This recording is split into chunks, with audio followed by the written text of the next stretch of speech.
ओम गुरुवे नमः।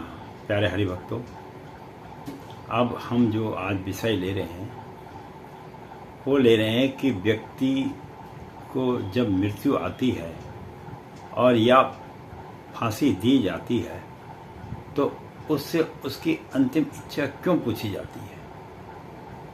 बहुत ही सुंदर विषय है और ज्ञानवर्धक भी है। ये आपने सब नहीं सुना होगा, जब भी किसी व्यक्ति को फांसी होती है तो उससे उसकी अंतिम इच्छा पूछी जाती है। हो सकता है कुछ इच्छाएं ऐसी होती हैं जिसकी पूर्ति ना हो पाए, इसलिए व्यक्ति को ये कहा जाता है कि वो जो इच्छा रखे वो एक दायरे के अंदर में सोच समझकर ही रखे ताकि उसकी पूर्ति की जा सके। अब ये मरने से पहले ये अंतिम इच्छा क्यों पूछी जाती है, इसके पीछे एक बहुत बड़ा रहस्य है। जब देवासुर संग्राम हुआ राक्षसों के बीच में और देवताओं के बीच में, तो उस समय में कुछ असुर मारे गए और जो असुर न पूर्ण रूप से मर पाए न पूर्ण रूप से जीवित हो पाए, उन्होंने भगवान विष्णु को स्मरण किया और भगवान शंकर को स्मरण किया और भगवान ब्रह्मा जी को स्मरण किया कि हे प्रभु, तुमने हमको इस पृथ्वी लोक में भेजा और किसी न किसी उद्देश्य के लिए भेजा। वह उद्देश्य तो हम पूरा कर नहीं पाए, पर हमारी कुछ अंतिम इच्छाएं जो मन में रह गई वो इच्छाओं की पूर्ति नहीं हो पाई है, तो उन इच्छाओं की पूर्ति की जाए। तब भगवान हरि ने बोला कि हम आपको कुछ समय देते हैं, आप अपनी इच्छाओं की पूर्ति कीजिए। अगर वह इच्छा मान्य योग्य होगी तो आपकी उन इच्छाओं की पूर्ति जरूर की जाएगी। और इसी के आधार पर जो है न्याय शास्त्र भी लिखा गया। तो न्याय शास्त्र को जो लिखा गया वो इसी आधार पर लिखा गया कि मृत्यु से पहले उस व्यक्ति की अगर मन में कोई इच्छा है तो वो पूर्ण की जाए। तो तब हरि ने बोला, अगर आप इनकी अंतिम इच्छा को पूर्ण नहीं करेंगे तो ये स्वर्गलोक हो या नर्कलोक हो, ये किसी भी लोक में जाएंगे,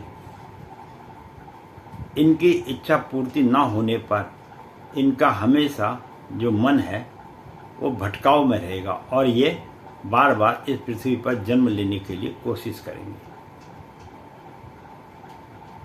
तो यह एक बहुत बड़ी समस्या आने वाले समय में बन जाएगी, क्योंकि अगर किसी व्यक्ति की मरते समय इच्छा की पूर्ति नहीं होती है, उसे दो बातों का सामना करना पड़ता है। एक तो उसका पुनर्जन्म होता है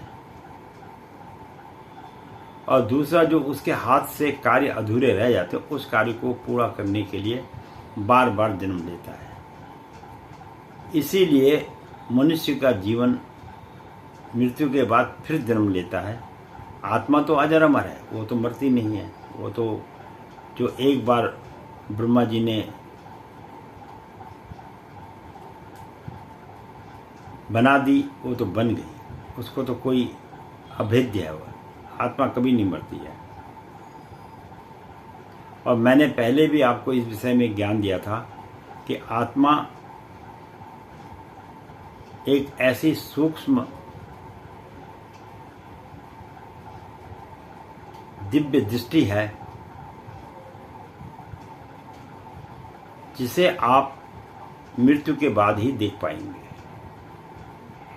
अन्यथा अपने जीवन में आप उसी प्रकार से आत्मा का महसूस करेंगे जैसे आप पृथ्वी पर हवा का भाव महसूस करते हैं। हवा दिखती तो है नहीं, लेकिन हमारे बदन को टच करती है। इसी प्रकार जब हम रात्रि में सो जाते हैं और हमारा आत्मा भ्रमण करती है, अनेकों ऐसी ऐसी जगह पे चली जाती है जहाँ के आपने जीवन में कल्पना भी नहीं की हो। इस प्रकार का जो भ्रमण मन में होता है वो मन का भ्रमण नहीं है, वो हमारी आत्मा का भ्रमण है। इस बात को हमेशा अपने जीवन काल के अंदर में स्मरण करना चाहिए। ये बहुत महत्वपूर्ण और ज्ञानवर्धक बातें मैं आपको बतला रहा हूँ। तो आदमी की इच्छाओं को मरने से पहले पूर्ण करने का मतलब यह है कि उसने इस जीवन में आके जो भोग करना था वह कर चुका है और उसके मन में किसी प्रकार की कोई तृष्णा न रहे जिसके कारण उसे भटकना पड़े। इसलिए मरते वक्त अगर किसी व्यक्ति की आत्मा को संतुष्टि नहीं मिलती है मरणोपरांत, तो वह इस पृथ्वी पर भटकता रहता है और तब तक भटकता रहता है जब तक कि उसकी मन की इच्छा की पूर्ति नहीं होती है। इसीलिए बोलते हैं कि हम कोई उसको भूत का रूप दे देता है, कोई उसे पिशाच का रूप दे देता है, नाना प्रकार के रूप में उसको दिखता है। और इस प्रकार से इसीलिए मृत्यु के समय में या किसी को कोई दंड के समय में उसकी अंतिम इच्छा को पूछा जाता है ताकि उसकी आत्मा को तृप्ति हो और शांति मिले। इसीलिए हमारे जो न्याय शास्त्र है उसमें इस विषय में ऋषियों ने पहले ही बहुत विस्तृत रूप से वर्णन किया हुआ है। अब कोई इन शास्त्रों को पूर्ण रूप से पढ़ेगा ही नहीं तो उसे इस विषय में ज्ञान कहाँ से होगा।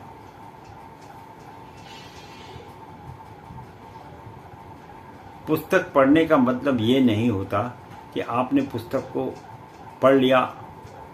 पुस्तक को पढ़ने का मतलब है कि आप उसके प्रत्येक शब्द का स्मरण करें और उसका अर्थ निकालें। अर्थ निकालने के बाद जो आपकी बुद्धि में समझ में आता है और प्रत्येक अर्थ को जब आप संपूर्ण रूप से आप समझ जाते हैं तब उसका नाम है अध्ययन। अन्यथा किताब पढ़ना, अखबार तो हम रोज पढ़ते ही हैं, रोज पढ़ो अखबार, फेंक दिया पढ़ के। लेकिन जब तक हम किसी विषय में गहन अध्ययन नहीं करेंगे तब तक हमें जीवन में ज्ञान की प्राप्ति नहीं होती है। यही न्याय शास्त्र भी कहता है। हमारे 6 शास्त्रों में एक शास्त्र न्याय शास्त्र भी है, उसमें इसके विषय में विशेष रूप से लिखा हुआ है कि न्याय की तरीके से ही व्यक्ति को मिलना चाहिए और किसी कारण बस वह कोई गुनाह कर देता है तो उसकी मृत्यु से पहले अंतिम इच्छा का भी सम्मान करना चाहिए ताकि वह आने वाले समय में इस प्रकार की कोई गलती ना करे कि दोबारा से उसे कष्ट उठाना पड़े। मैं पंडित गिरीश तिवारी अपनी वाणी को यहीं पर विश्राम दूंगा। बाकी तो विस्तार तो बहुत विशाल है और उसको समझाना इतना आसान नहीं है, पर फिर भी मेरे आपके साथ में ये वादा था कि मैं शास्त्र संबंधी बातें भी कभी कभी आपके सम्मुख प्रस्तुत जरूर करूँगा और मैं करता रह रहा हूँ। बाकी इसी तरह अपना प्रेम बनाए रखिएगा और वीडियो अच्छी लगे तो देखते रहिएगा। अब आजकल के नौजवानों को तो हमारी वीडियो ज़्यादा अच्छी लगेगी नहीं, उनको इस बात का समझ तब होगा जब वह कुछ जीवन का समय काट लेंगे। तब उन्हें इस वास्तविकता का ज्ञान होगा। तब तक हम इस पृथ्वी पर रहेंगे या नहीं रहेंगे तो ऊपर वाला ही जाने। धन्यवाद।